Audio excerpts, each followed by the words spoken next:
This week I want to start off with some verses, but now I am coming to you, and these things I speak in the world, that they may have my joy fulfilled in themselves. I have given them your word, and the world has hated them because they are not of the world, just as I am not of the world.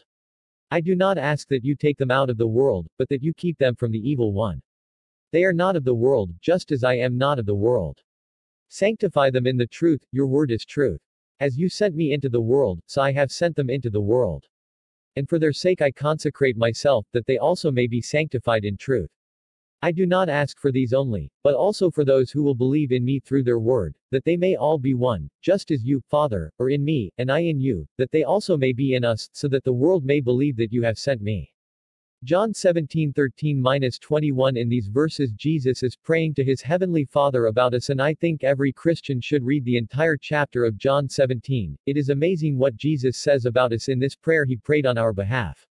He says that we need to be sanctified by his word and that he does not want to take us out of this world, but that he wants to keep us from the evil one. This is the verse I am going to focus on for the rest of this blog.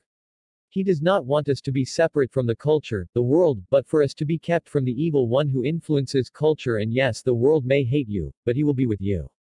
An example I thought of was being in a boat on the river surrounded by boats. This is a huge river with lots of branches.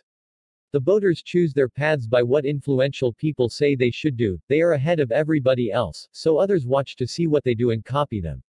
The river is the culture, and as Christians God did not call us to get out of the river and set ourselves apart from the people in the river. He wants us to think differently. Instead of racing to the front and trying to be a cultural influencer, instead he called us to see the people who are around us in the river.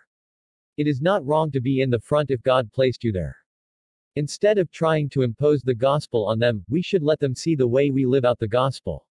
Just like the old saying, we might be the only Bible they ever read.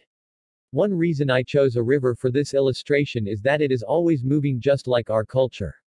We don't have to follow culture, but as Christian we should try to be cultural guardians.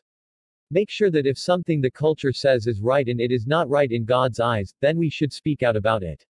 So this week remember to show the light of Jesus to others, instead of trying to reach your corporate or social goals. See who you can reach right where you are.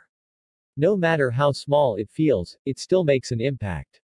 If every Christian lives their lives like that, then imagine what our world would look like if we lived by Jesus's prayer.